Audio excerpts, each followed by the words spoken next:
please.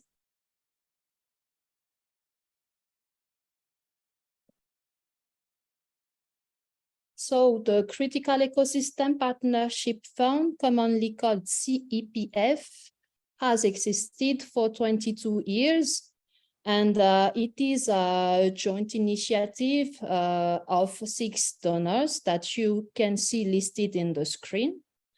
This program mainly aims to support civil society organizations in developing countries to protect biodiversity hotspot, which are the richest but also the most threatened area in the world. So to know more about CEPF program, next slide, please. You can follow the link www.cepf.net. And we also invite you to read our annual impact report. You can also consult this site in different languages. There is a translation option here. You can even have a Malagasy translation of the website. Next slide, please. Here we have a map of the hotspot, and you can see that there is 4 countries within it. We have Madagascar, Seychelles, Comoros, and Mauritius. And the flag here is that the French territories as Mayotte, Seychelles, and Îles Éparses ou Scattered Island are not eligible for CEPF funding. Not Seychelles, So sorry, Îles Éparses, La Réunion, and Mayotte. Yeah, they are not eligible for CEPF funding. And we will often use the English acronym MADIU to designate Madagascar and the Indian Ocean Island Biodiversity Hotspot.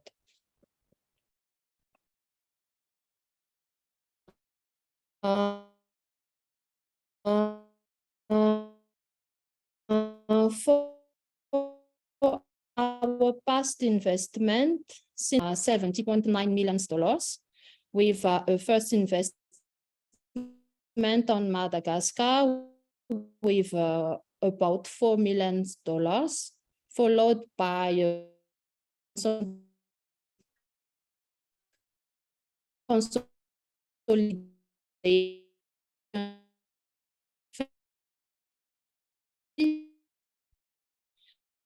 of $1.4 million.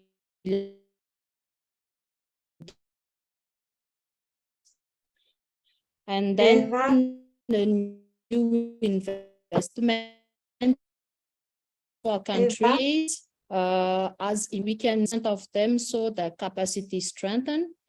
$1.6 million of protected areas has been extended, and the management of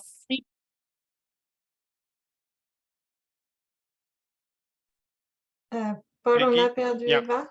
Yeah, okay. If you can take.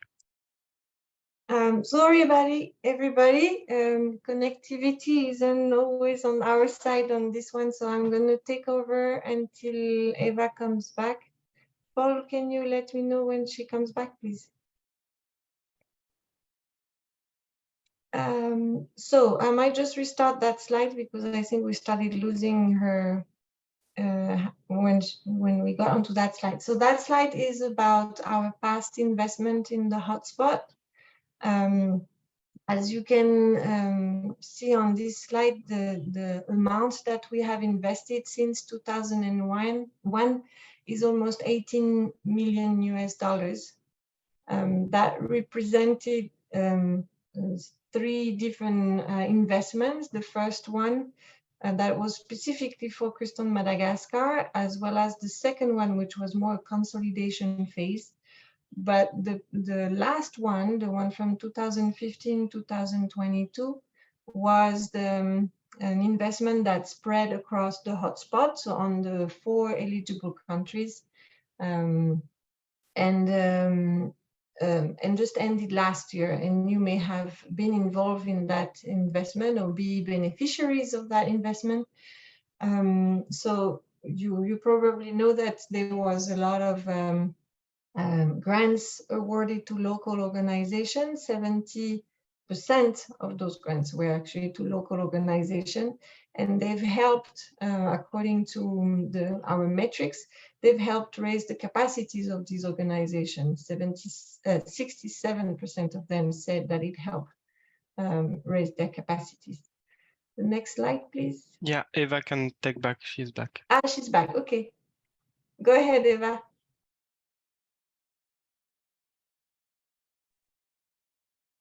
Yeah, sorry for this. Can you hear me now? Yes. Yeah, perfectly. Yeah, okay. So for this current investment, which is for 5 years, so starting from 2022 and 2027, CEPF has invested $60 million, and half of this investment has gone to Madagascar, but with additional fund from Green Climate Fund.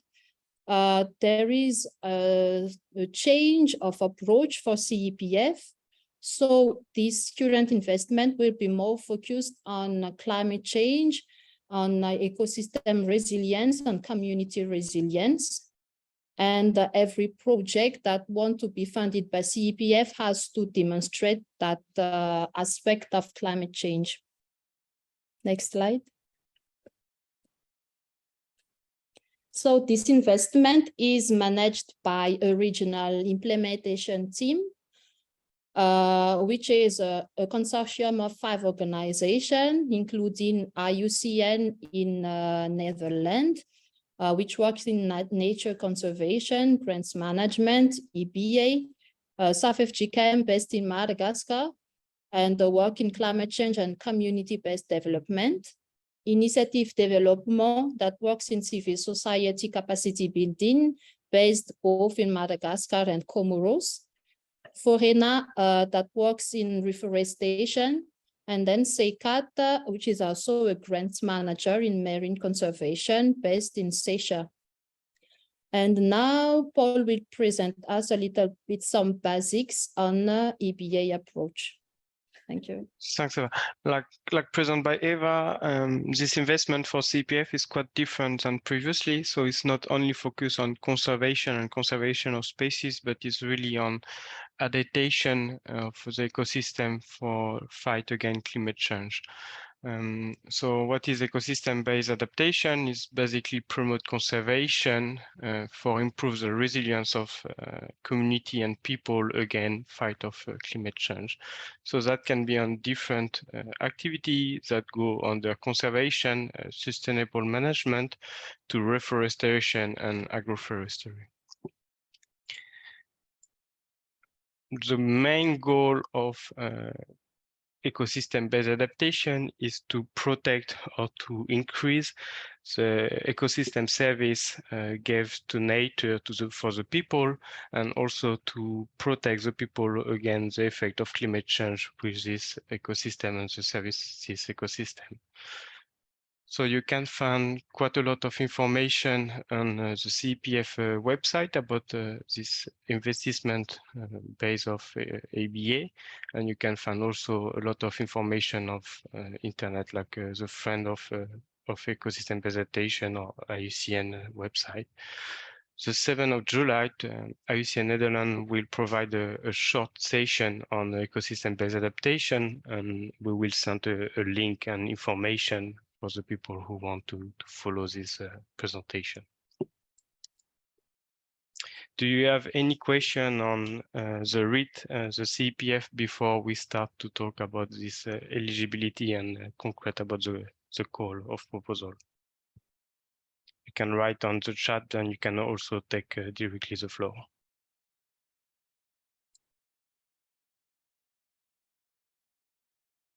Thanks, Paul. Any question on our current investment? If not, we can move on. Super, thank you, Nathalie. Okay, Felix. Hi there, thank you for the information. This isn't particularly a question about the current investment strategy, but more for potentially future ones. I wanted to ask if there's any chance for collaboration with organizations in developing future strategies for input and knowledge. So how do you develop the strategy, and is there a chance for collaboration in future versions of strategies with other organizations? You mean the investment strategies, right? For CEPF? Well, I mean the investment strategies, but also, as I understand, the overarching 2022 to 2027 strategy that you've just presented. Yeah, that one, I meant that one, yes. So this strategy is usually, it's always a process called the ecosystem profiling. So that one took place in 2021 and 2022. It's also with a call, but for consultancy this time, not for grantees. And the team that was selected, is meant to do a lot of, literature review to know what the state of the ecosystem, of the hotspot, of the different stakeholders, and then they do consultations. So the consultation is when organizations can provide their feedback and provide guidelines on what they think should be CEPF's focus for the next 5 years. So either you're part of the team that is doing the profiling, and it's the best way to influence the strategies when you're part of the consultations. So that being said, now we have our strategy for 5 years, but we will have a midterm assessment. So probably somewhere around the end of next year, we will organize that event where we bring together our grantees and maybe some key stakeholders. And that's when we can, take a pause and look at what the investment strategy was saying, look at how far we are or we expect to be with the current project. And that's when we can maybe change a few things from the strategy. It's not going to revolutionize the strategy, but it's to change a few things. And then otherwise, it's going to be towards the end of those 5 years, so towards 2026, 2027, where we will do most likely another ecosystem profiling, or at least an update. And that's when we can get your inputs for the strategy and where we should be investing. Thank you. You're welcome. Okay, so we're gonna continue, so it will give us more time for questions specific to the call. And actually, I'm taking over for this session. So this session will really focus on the content of the call. Then we will have another break for questions. And then we will have more slides that will be related to more general recommendations or advices that we can provide you for your applications. So this call is open to all 4 eligible countries. The deadline will be on Tuesday, August 1st at 11:59 p.m. In Washington, D.C. So it's very specific because you're going to apply online and the system will shut down at midnight. So in terms of the regions where you are, that gives you your entire night to work on that, but the night of the Tuesday.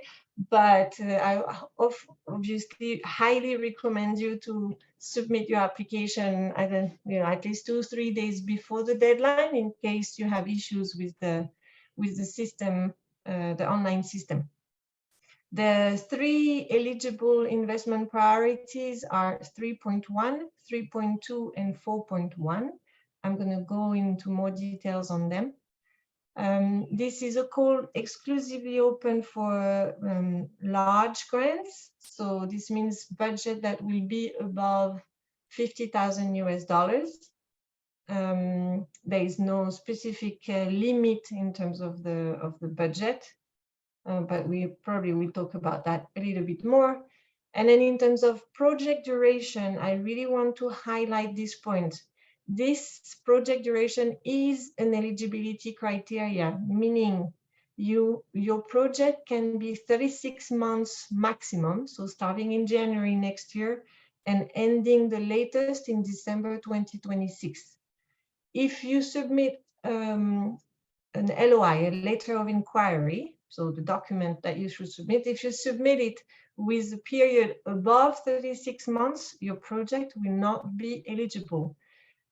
However, if the project you're submitting to CEPF is part of a bigger project where you have other donors, please write that the duration of your project for CEPF is 36 months or less than 36 months, but then in the narrative part of your LOI, your letter of inquiry, please, that's where you should write that this project that you want CEPF funding for is part of a bigger project with other donors, etc. But yeah, I really want to emphasize that point.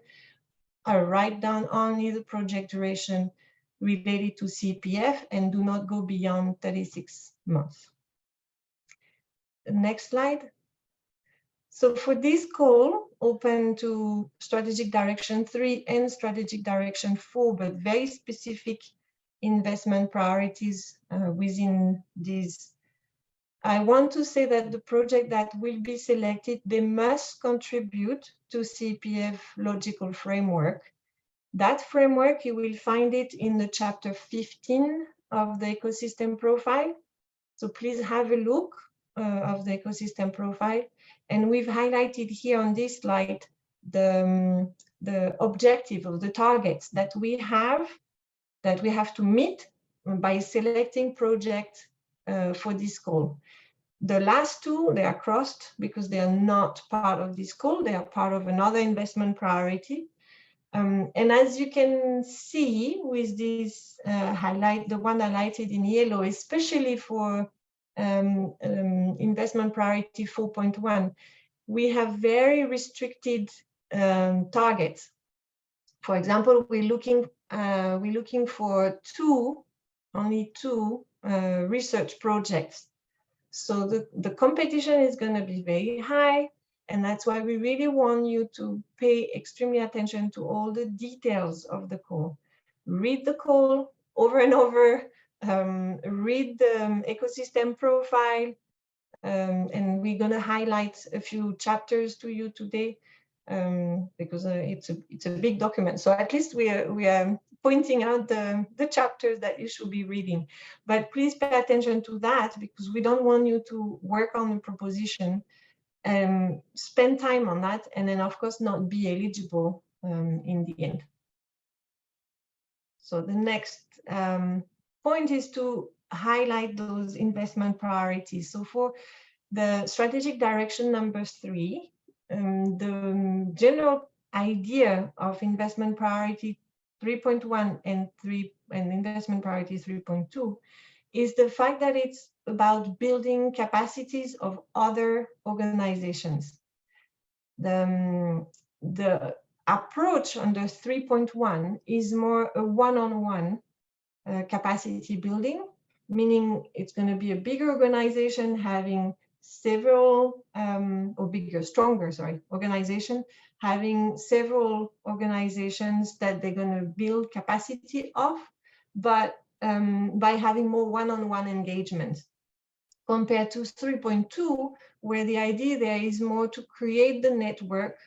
And so among themselves, among those organizations, they can then build their own capacities or create also exchange visits and things like that. So it's slightly two different approaches, but the end goal is the capacity building. And again, I want to highlight a point that it's capacity building at institutional level. So the administrative management, the financial management, but it's also at technical level, because we've noticed that ecosystem-based adaptation may be slightly new or climate change. And if it's not new, at least people have been, organizations that have applied in the first call, they sometimes use the terminology, but in terms of the activities that they were proposing, they were not really focused, like for example, on agroforestry. They were saying we're going to do agroforestry, but they were not specifically focusing on species that will be climate resilient, knowing how the climate is going to evolve. So this type of capacity building in terms of technical aspects, it needs to be integrated into your propositions. Then talking about 4.1, the investment under strategic direction number 4 is really about applied research on ecosystem and on ecosystem-based adaptation. So it's not going to be literature review. It's really going to be going out there in the field and do some applied research that can be used. So now digging a little bit more, so focusing for now on strategic direction number 3, we're going to give you a few advices, but it's mainly for you to really focus on those points. These advices are applicable for both investment priorities 3.1 and 3.2. You are welcome to apply for both investment priorities, or you can apply for just 3.1 or just for 3.2. But the advices that we're giving here are applicable for both. So we really want you to please read chapter 14 of the ecosystem profile. We provided you the pages. This is where you're going to find the details, the narrative behind the heading. We also would like you to pay attention, or to make sure you focus on the concrete actions that you're going to be having with your beneficiaries. So with the organization you want to build the capacity, the technical capacity, capacities of.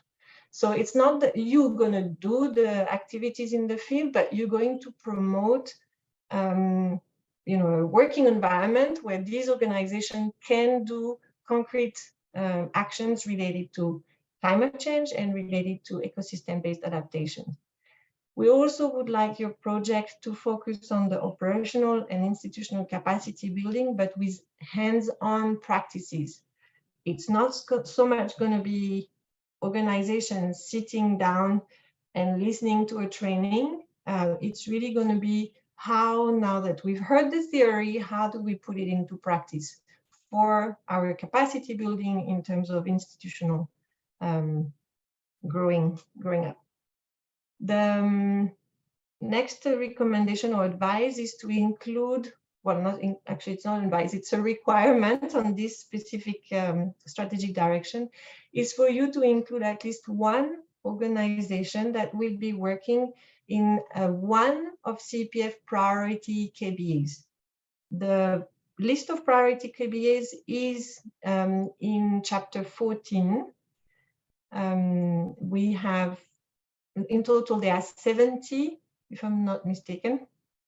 So you can check the chapter 14. You need to have at least one of the benefiting organization working in one of these sites.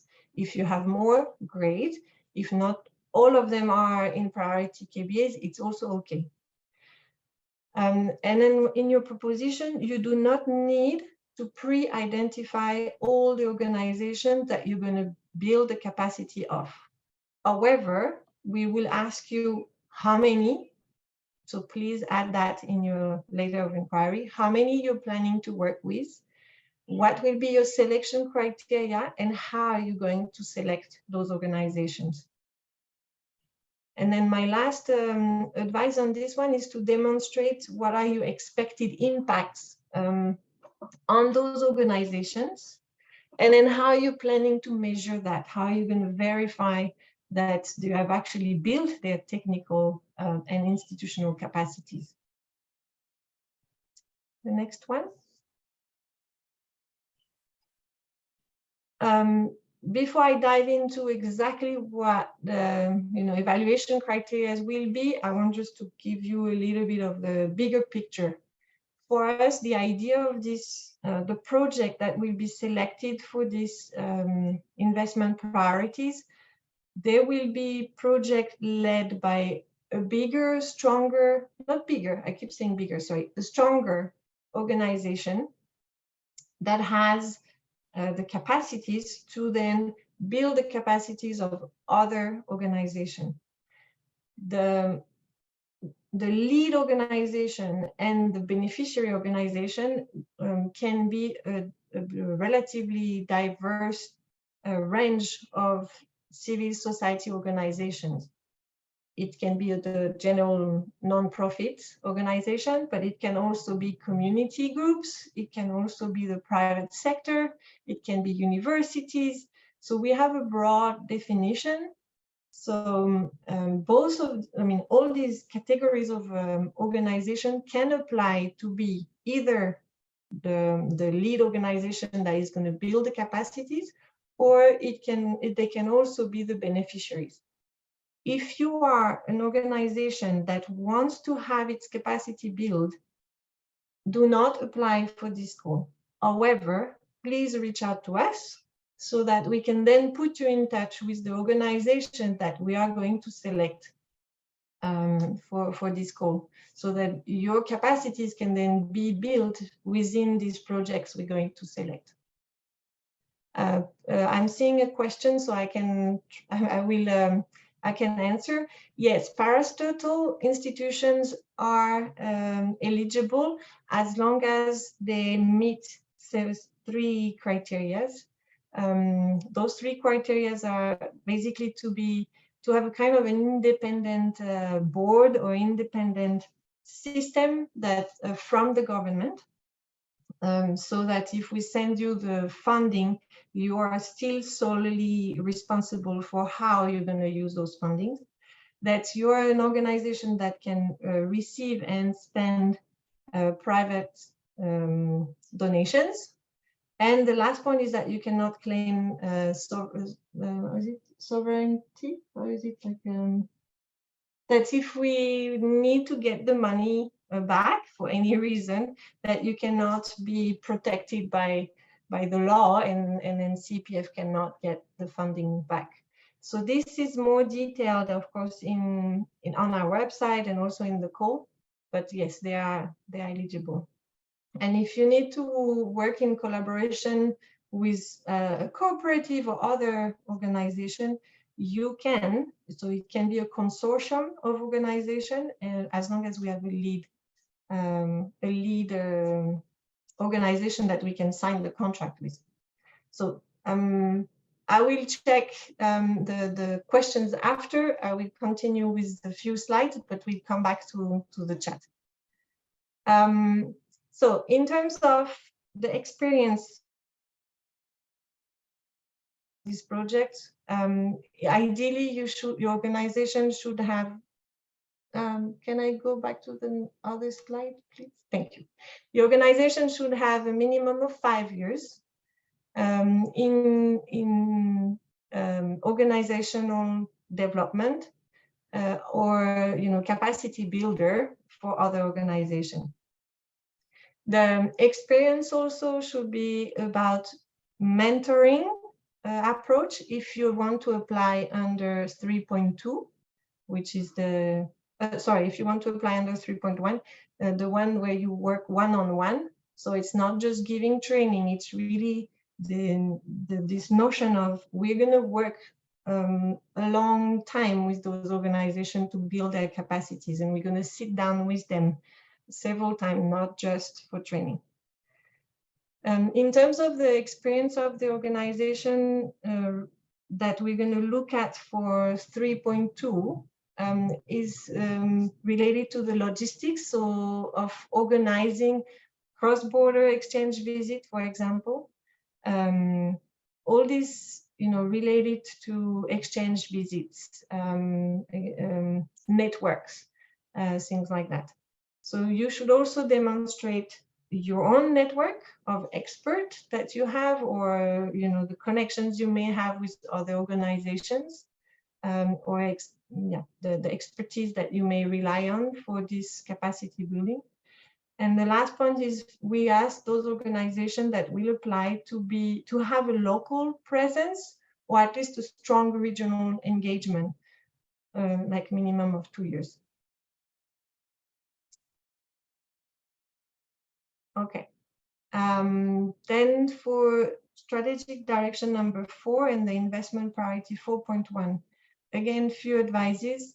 This time, please read chapter 6 as well, and the chapter 14, which is chapter 6 is really looking at the KBE plus methodology, where we looked at the ecosystems that were helping with the definition of the priority sites. And there were a lot of gaps during this analysis because data were deficient. That's why we're asking you to look at some of those chapters, in particular number 6, so you can identify which ecosystems to focus on for your research project. The research, as I mentioned earlier, should be an applied research, and with this multi-sectoral, multi-regional organization or approach, so that it can really provide a good sense of the role of the ecosystem services, and also how they contribute to climate adaptation. So it can be, again, a consortium, but it can also be one organization that has all the capacities, but then they're going to get a few experts there and there to maybe help with some of their own gaps or some expertise. The objective also will be for you to quantify and verify the effectiveness of ecosystem-based adaptation approaches at different implementation stages of this approach. In the call for proposal, we've listed 5 or 7 of these stages, so please have a look so you can cover them. To develop the common methodology at regional level and document the information needed. The idea is, if you have a common methodology at regional level and have different organizations helping collect data or test things in the field based on that common methodology, then we could have like a document, an information-based feedback from your research at the hotspot level. And the last one is to integrate the dissemination of results within your project design. I want to really emphasize this point. Very often when we get CEPF at global level, when we get research project, we have a nice research and then the production of one document usually, but this document is not being found by anybody, is not being used by anybody. And so this time we really want this to be avoided. We really want to make sure that in your project design, you integrate the dissemination of these documents or documents or tools, and that you need to identify the key audiences, how you're going to reach them, and that you budget also for this dissemination. And I have one more slide, and then I'm going to go on to the questions. So in terms of the evaluation criteria for us to select the organization or that's going to lead these 2 research projects that will be selected, these organizations need to have, of course, strong technical skills on the proposed scale. So the technical skills related to climate change, related to ecosystem services is, of course, very key. You need to have also experience in applied research on these 2 thematic, or at least one of them. You need to have strong experience in collaborative research, because as I mentioned, we talked about multi-sectoral, but also multi-country or at least region project, and strong network of partners. So please demonstrate that in your applications. The local and regional presence, it's ideal, so you don't have to be based within the hotspot. However, you have to demonstrate that you have had an engagement in the hotspot with this regional presence with one of your partner, for example. And then in terms of the dissemination of results, I would like really to emphasize that one more time. Demonstrate that in the past you have been good at disseminating the outcome of your researches, and that it has made a difference. So the audience that you were targeting took on this document or took on your findings and changed something about it. So I'm going to pause here and I'm going to go to the chat to see some of those questions that are there already. And then we'll open the floor. Oh, there was a very long question. And then I will open the floor for questions online, to talk with each other. So Drifty, so I covered this one. Aristotle, yes. Now, Sheran, can non-CSO be beneficiaries? So Sheran, maybe I will ask you to open your microphone and maybe clarify what you mean by non-CSOs, knowing that our definition of CSOs is very broad, like I mentioned. So Sharon, do you have the possibility to unmute? Yes. Hi, everyone. Hi.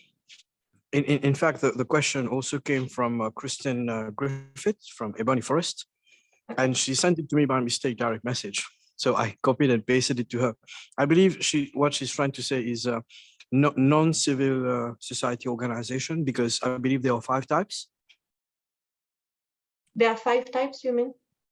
5 types of CSOs from what I know, and if we don't fall in the category of CSO, say for instance, if I'm a social enterprise, and will we also qualify for that? Yes, yeah, that's why I was saying usually, CSOs for CPF is a very broad definition, so it's including all sorts of organizations, being, even private companies, being universities, being social enterprises.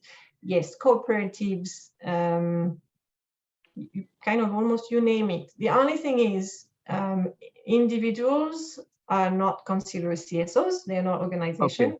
Okay. And the link with the government, so organizations that are parastatal, it's on a case by case, we're going to have to analyze it.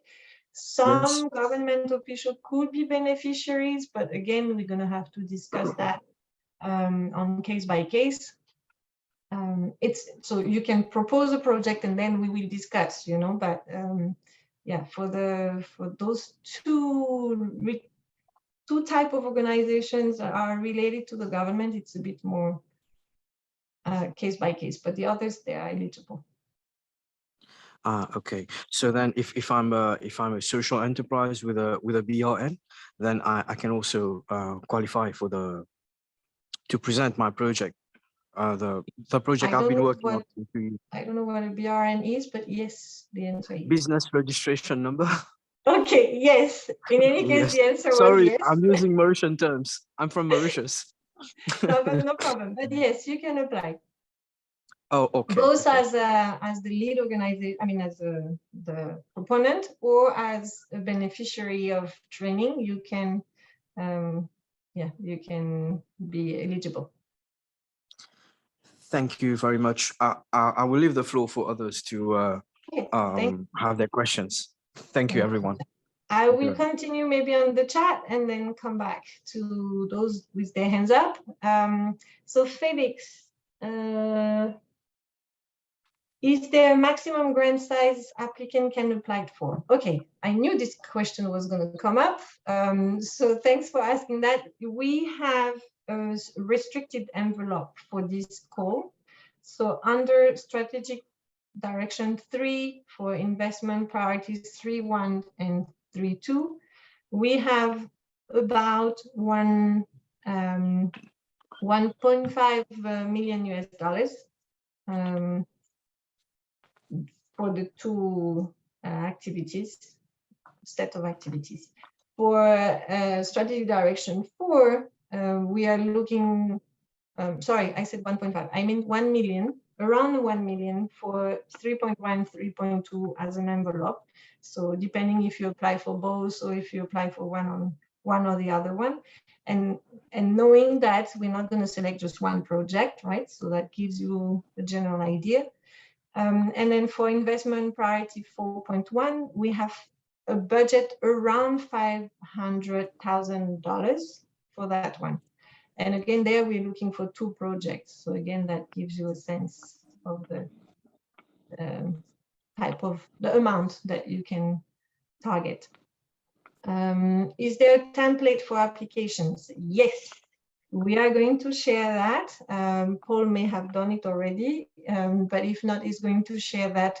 So this template, again, I want to say it was the same for the previous call.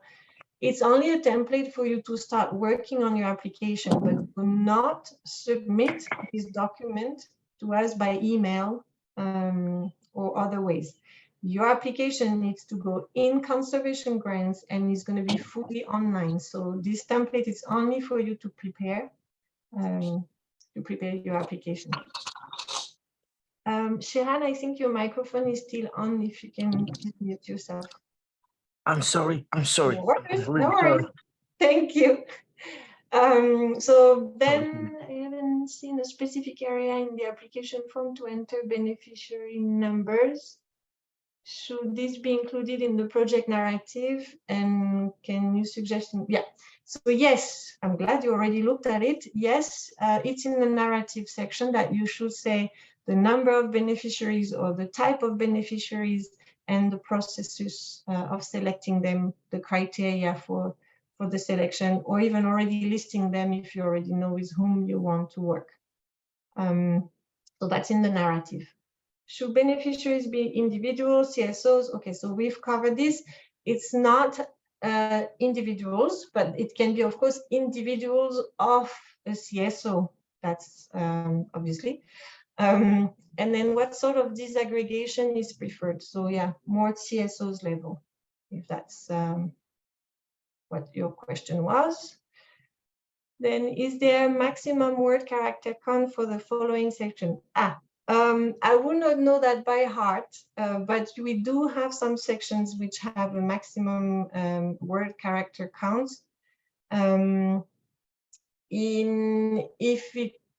The general rule is, remember, usually we receive a lot of applications, so I'm not saying the shorter the better, but almost. So please try to be concise, but not too concise where when we read your LOI, we still have plenty of questions. So try to give some level of details, but avoid repetition, and also try to make it short enough so we're not drawn into too much information at that level, because this is just the letter of inquiry. If your project is selected, we will for sure ask you more details, like details on each of your activities. At LOI stage, we don't need each activities to be really detailed. Then are international NGOs that are not registered in MADIO eligible? Yes, they are eligible, but then they have to work within the hotspot, of course. They can do transboundary work, so they can have people from organization or even researches happening in the hotspot, but then also outside the hotspot. Of course, the benefits of it needs to be within the hotspot. And then they need to also demonstrate that they have already a very good knowledge or a very good past experience working in the hotspot. But they can be based outside the hotspot and they can be international. That's not a problem. They don't have to be registered locally. Okay, Then Roma, that was for me. Okay. 3.1 in other hotspot, can we have one or few reference to consult? So I will, sorry, this one is a question from someone from our team, so I will respond separately. So Angela, sorry, I don't know how you pronounce it. What is a strong organization and why criteria define strong? Thanks for your question. So the idea when I use strong, I really meant that you already have those capacities in terms of technical and institutional capacities, and that you have already this experience that I was mentioning, the 5 years experience in building others' capacities, that you also have the experience in terms of mentoring other organizations. So you have some policies already within your organizations that you can then use as examples for others to develop, like human resources policies, that you have strong financial management structures, this type of thing. This is what I mean by strong, is that your organization do not need necessarily further capacity building, but you are, to the contrary, able to get your knowledge and share it with others.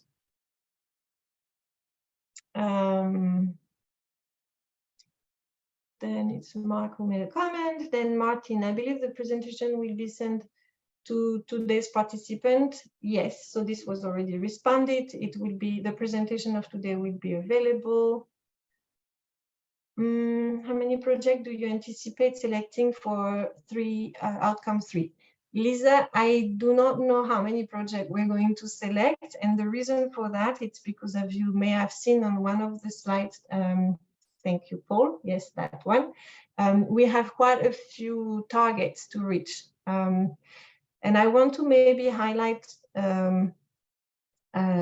the fact that here you're seeing that we want 12 local civil society organizations that will reach a score of 80% on the civil society tracking tool. So it doesn't mean that we only want organizations to reach 80%, right? This means that within the project we're going to select, you're going to have more than 12 in total that will be beneficiaries, maybe let's say 50 organizations that will benefit from this capacity building, but then we hope that 12 of them will go beyond 80% in their civil society tracking tool. If you're not familiar with those tools, they are on our website. We can put the link to the page so you can look at this tool, and you're welcome to develop other tools or use your own tools as well, but we will,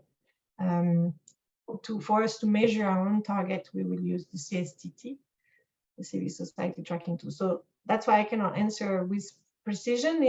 We may have a few projects, maybe 5-6 projects that will help us reach these targets, or we may have just one big one that will help us reach this target. So it's hard to tell.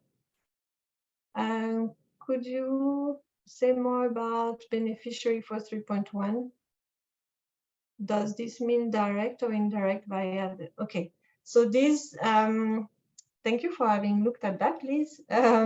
So yes, those 11,000 people will be direct beneficiaries. So meaning in total, the individuals within CSOs that will benefit from this call or this project that will be selected will be 11,000 people, if possibly half women, half men. Okay, thank you for the link and the template. So you have now the chat, thanks to Paul, you have the link to the offline template. Then Jessica, for the EBA research, does it have to be linked or take place in one of the KBAs? Is it enough to be within? Yes, and it's already answered properly. Yes, it doesn't have to be in the priority KBAs for strategic direction 4, as long as it's within the hotspot, and of course on ecosystem-based adaptation. thank you for the link to the CSTT poll. The link to the tool would be great. Okay, okay. Well, Liz, you may not reach 11,000 with your own project, but I'm not asking you to reach it with just one project. The idea is the number of projects that we will be selecting will then allow us to reach this this target. We hope. Let's see what we get. Okay, now thank you for your patience. I see Bernardo, you have your hands up for a long time. Please go ahead for a few more questions. Hello, Peggy. I want to give you a concrete scenario, and I need you to help me to understand if we are eligible to apply or not. So we are public equity with a strong focus on education and conservation, and we have several partners locally and abroad. So two of the challenges that I see so far is you said 5 years experience. So in September, we'll make 5 years since we start the company, but we are open to the public and working in a more effective way on conservation and science and education since the last 2 years. So my first question is, what would you consider the last 2 years? Fine, Bernardo, the idea is more or less 5 years, but the idea is we don't want to have applicants that have, just 1 year of experience because we don't think they're strong enough to really build the capacity of others. But I mean, you're almost at 5 years, you're fine, and you have those other 2 years, so you're fine. Good, thank you for that answer. So the second question is, so we have strong connections. There is 2 projects that I see potential for application, but so we have strong connections with some organizations locally that don't have a certain knowledge that 2 organizations that we work, one based in the US, another one based in Europe. So they would be kind of co-leading, leading on this process, but they are from abroad because they have the knowledge, the experience on different projects. Would these be eligible, acceptable, or could this be a problem?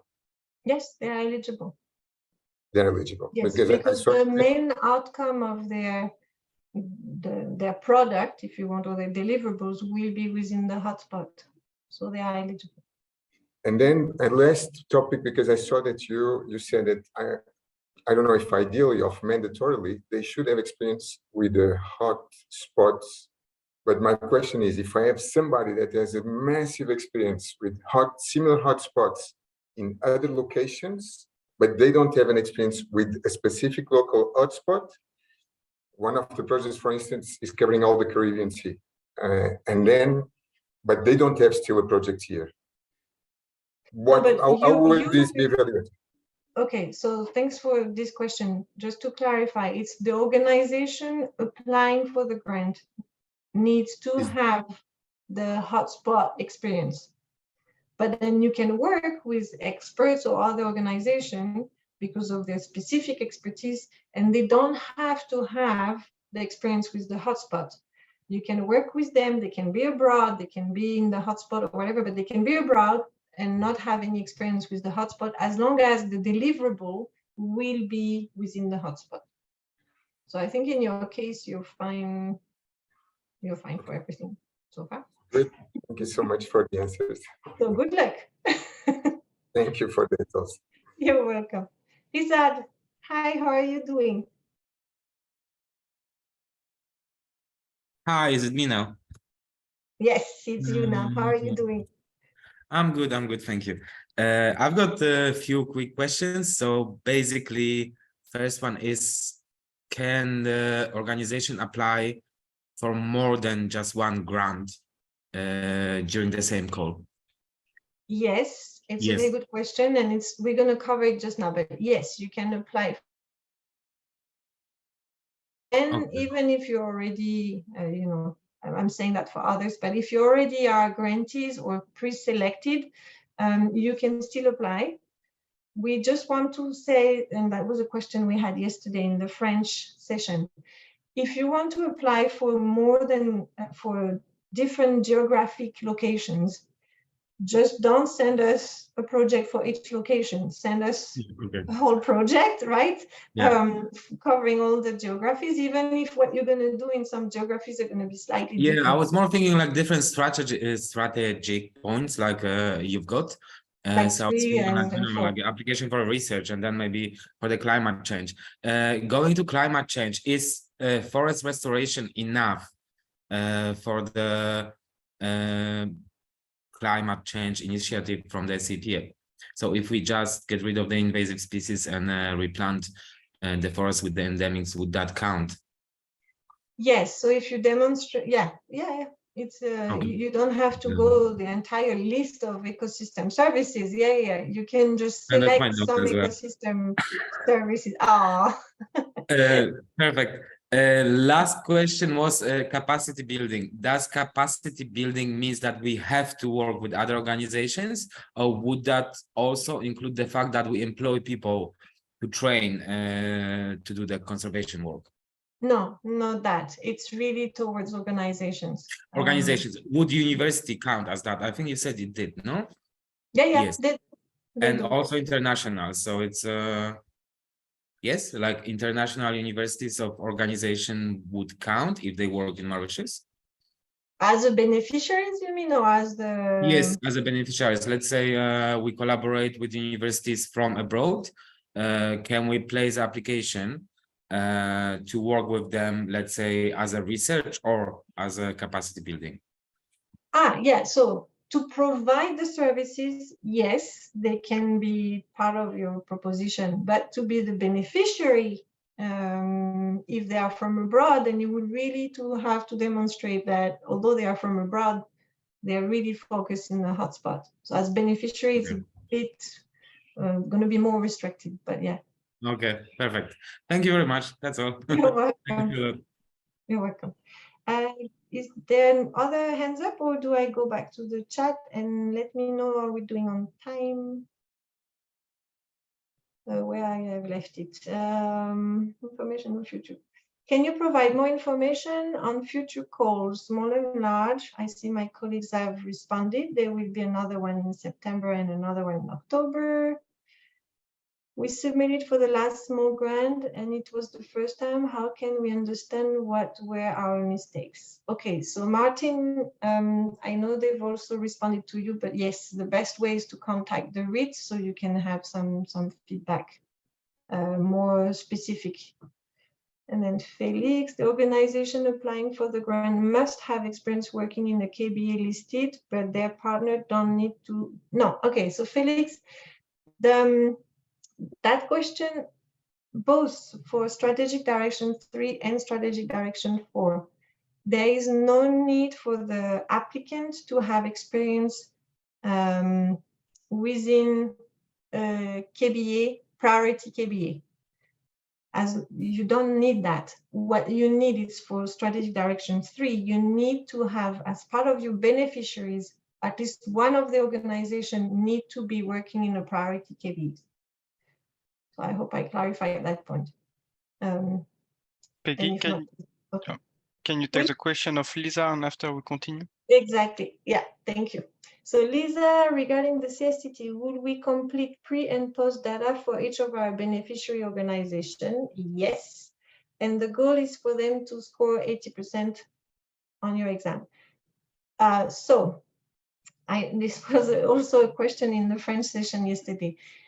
The idea is that we, of course, bring all those organizations to such a level that they are above 80% on the CSTT level. However, I'm not asking you to select as your beneficiary organization that are at 70 points so that you can all be at 80 at the end of the grant, right?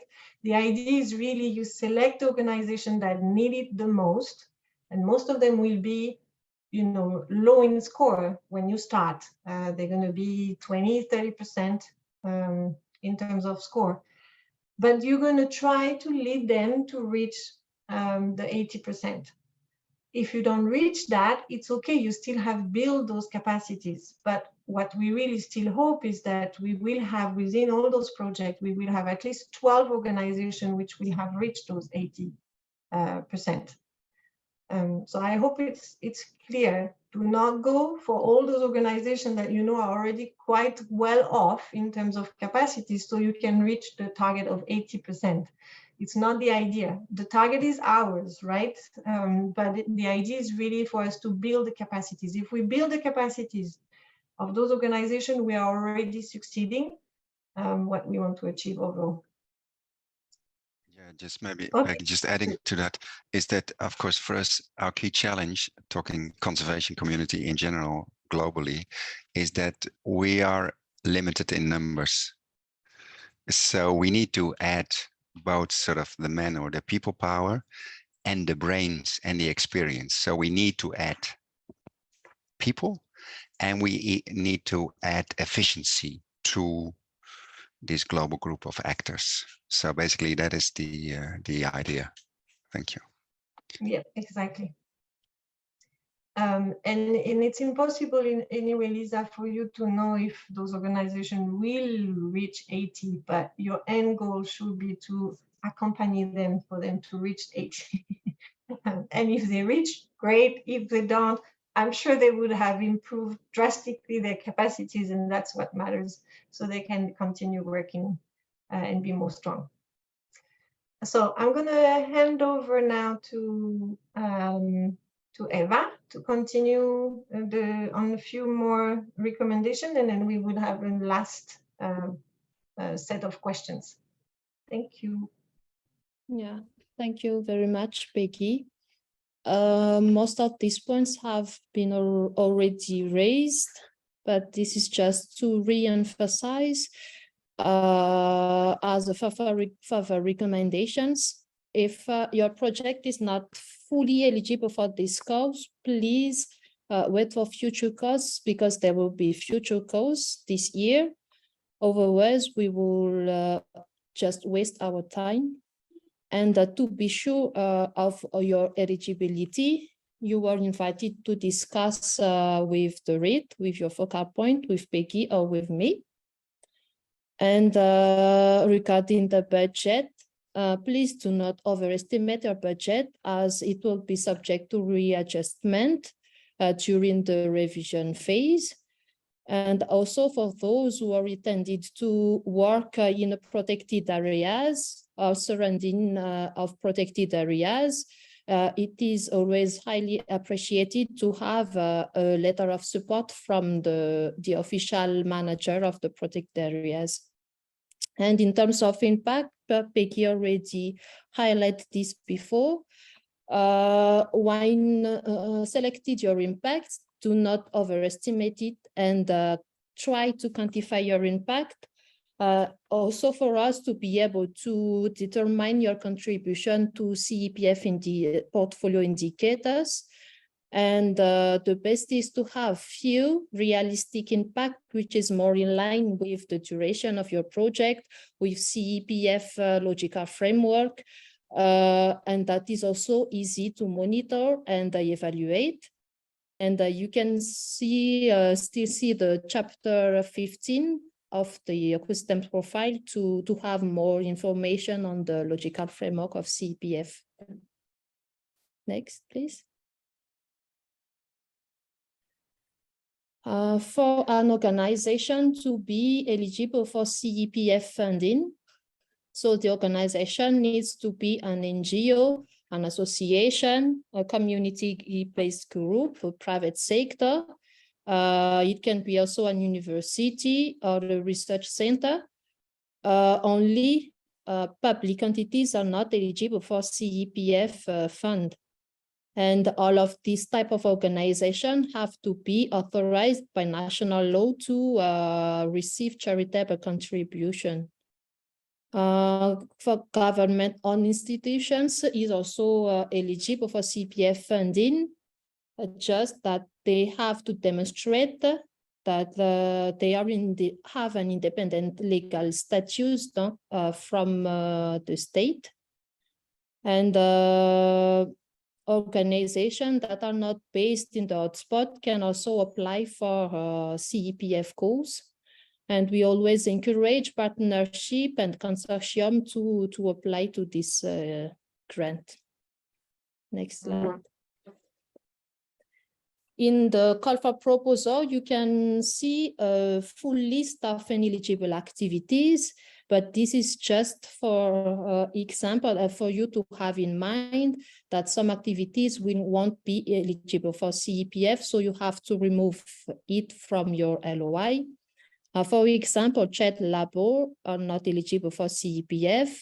The construction of a big infrastructure as complex dam or large dam, the payment of the salary of some government staff, the purchase or use of some harmful pesticides, physical displacement of people, voluntary or involuntary, and the purchase of land. Next slide. Here are some frequently asked questions that we often received from you. So we tried to respond to some of them. So we confirm here today that there is no need of co-funding that is required from you.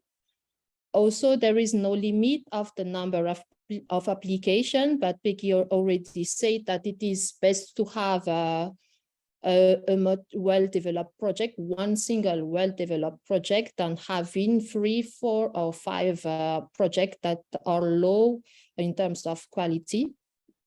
Current grantee of CEPF can also reapply for this grant. We do not have a limit of project that we are going to fund under this call or for the years. Just to have in mind that we are gonna select this project following their contribution to CEPF portfolio indicators, and also regarding the budget that we have available. And finally, the eligible administrative cost will be around 13%, sorry. Next slide. The timeline for this call will be as follows. The launch has been made on the 6th of June. So you have 6 to 8 weeks to develop your project proposal. During this phase of development, you can communicate with us to see if your idea of project will fit the criteria under this call. We will notify you on September or October. So here we will have a shortlisted project, and with the shortlisted organization, we are going to organize a masterclass. This masterclass will help you to develop your full proposal. So during 2 months, October and November, and we are expecting to be able to contract with the shortlisted organization in December and to have all the projects start in January 2024. Next slide. So how to submit an application? An offline template will be made available for you just to be able to work offline your project idea. Then you have to submit it online on an online portal called Conservation Grants. The submission deadline will be on the 1st of August. And here are some links for you to have more information. So we have put here the link to the ecosystem profile, and also a link to a question answer that where you can find some answers also on maybe potential questions from you. Next slide.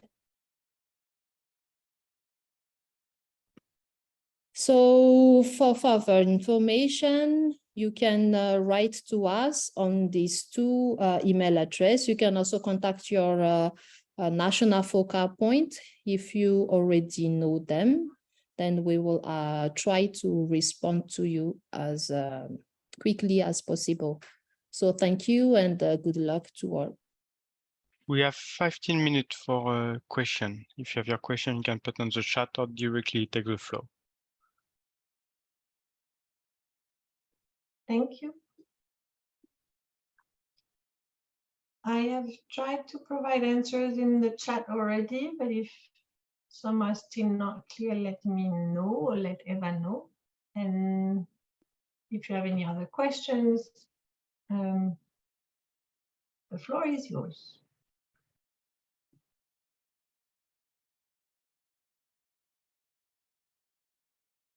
Bernardo, go ahead. I just want to check one small detail, because you mentioned so the project is a 36 months project.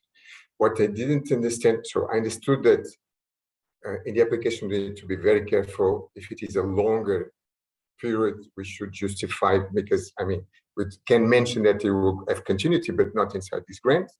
But what about if it's shorter? That was what wasn't clear for me. So let's say it can be shorter. It can be shorter. Yeah. We don't. Yeah. Any of those projects. Thank you, because I want to make that clear. Yeah. Any project can be shorter. It can be just a few months long. It's fine. Obviously, the budget needs to be adapted, and we need to understand why it's this duration. But the same is justified. I mean, the same applies to the 36 months, project. Is it justified to do 36 months, and is it aligned with the budget? So yeah. So good. And I'll give you the concrete example, because with the budget restrictions, maybe I can accommodate only, let's say, 1 year instead of the 3 years, because then Exactly. that's why with some of the elements that we have for one of the projects at least. Okay, thank you. Yeah, exactly. You're welcome.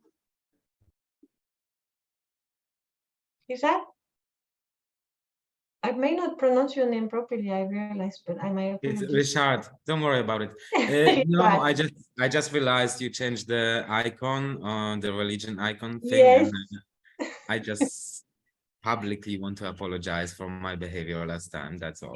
Thank you. It's appreciated. Already acknowledged in the past, but yeah, thank you. And thanks for noticing. But you had a point there anyway, so it's good that you raised it. But it could have been delivered in a better way. But thank you anyway. Thanks. Yeah, thank you very much, Peggy. You're welcome. I don't see any other hands up or question in the chat.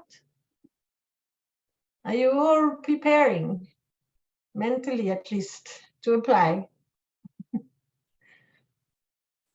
Well, we hope you're not in the same state as the frog that we shown on the last slides that was desperately trying to hang on to a branch. Hang on there, yes. Liz, go ahead. Yeah, hi Peggy, how are you? Hi. Thank you. Yeah, I'd like to know a little more about the idea of entering into a consortium with another organization. So I guess my question is, how would there be a big difference for you to see a kind of consortium set up, or rather an arrangement that we would work with a consultant, for instance, to deliver certain parts of the project? Okay, good question. The fact that you come as one organization or as a consortium or as an organization with consultant does not change your eligibility. We would not prefer one project versus the other two in that sense. What we're going to look at is, whenever you're going to apply, are you ticking all the boxes that we were presenting today and in the call?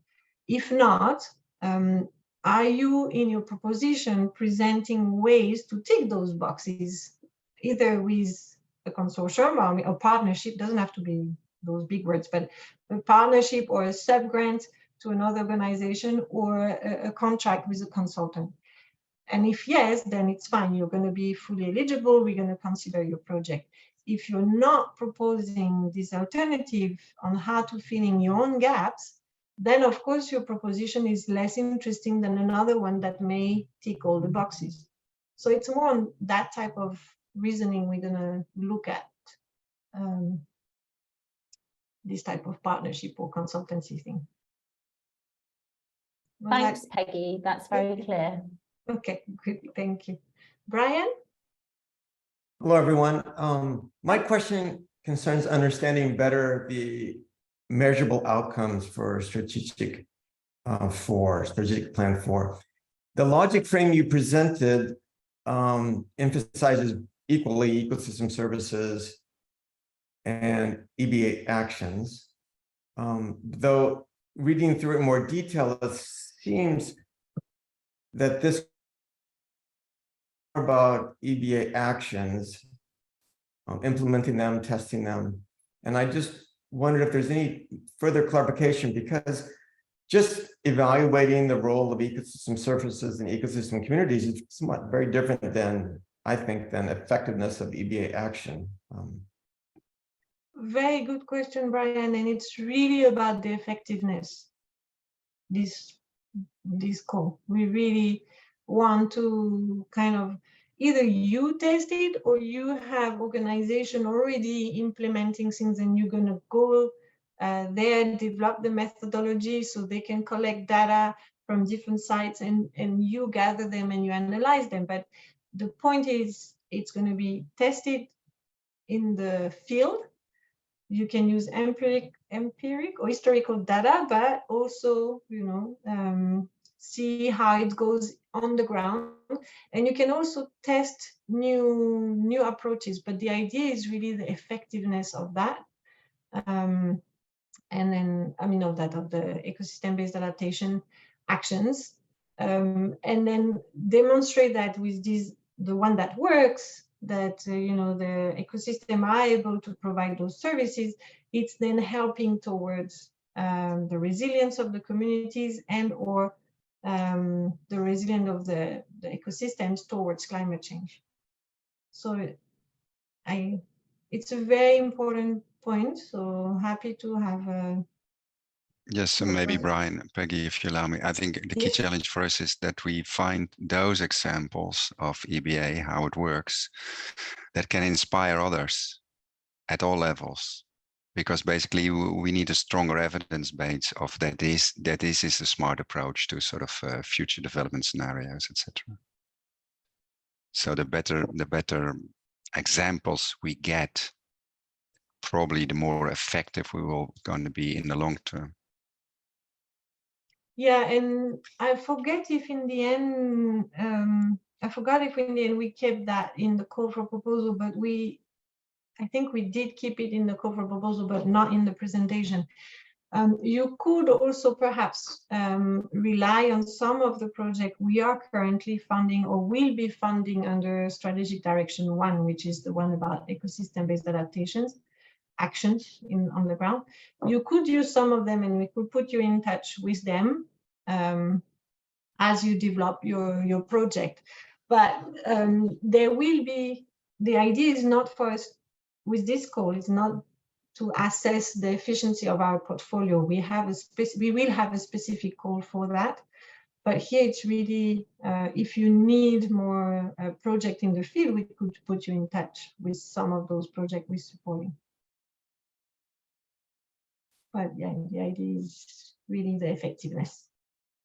I see in the chat, do you have a list of experts to work with, for example? So we don't have specific list of experts, but if you're looking for specific experts, I invite you to reach out to the focal points in the country from the REIT and say, okay, do you know of people or actually of organization specifically working on these topics?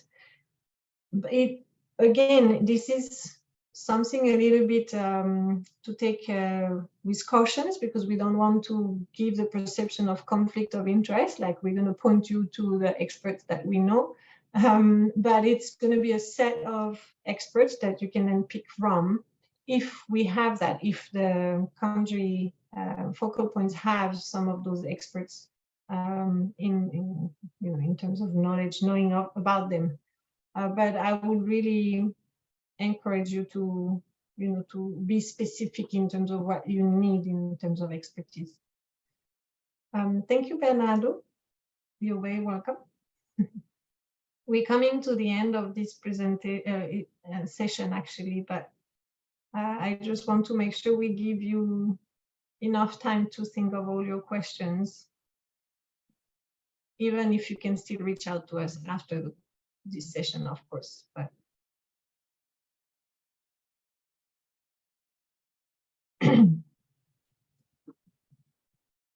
looks like we may have used wisely your time and answered all your questions. I'm happy about that. So with this, I may just conclude the session. Can you put maybe the last slide again, Paul, so everyone will have the, please, the contact details. So if, I know you will probably have more questions coming up, and if you want to discuss your project ideas before applying with a letter of inquiry, do not hesitate to reach out to Eva, who can then dispatch it to the I'm sorry, to the REIT focal points, and or to myself. The idea of this is we are answering the questions you have, and you can say, okay, I have this project idea, will it fit or not within your call, and what's missing, what's not missing. We can provide this type of feedback. We will also have the Q&A session, Q&A display on the website. So each questions we're going to receive from you, we're going to share it with the wider audience. So your questions may already have been answered, so please have a look at that. But the idea really is for you to keep in mind this specific call, and I have not said that for the first call we had, but this specific call will be extremely competitive because our targets and our budget are both very small, limited.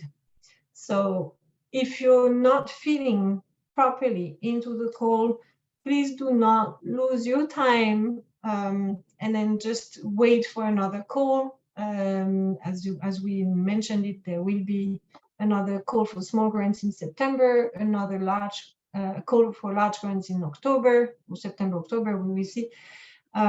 So there will be other opportunities, hopefully, to work together. But stick to the details of the call. Read the chapters 6, 14, and 15 of the ecosystem profile, and of course, read the entire profile if you want to. We'd be happy. But yeah, those 3 chapters in particular, and follow the template. But the most accurate is to go in conservation grant and to start filling things in conservation grant.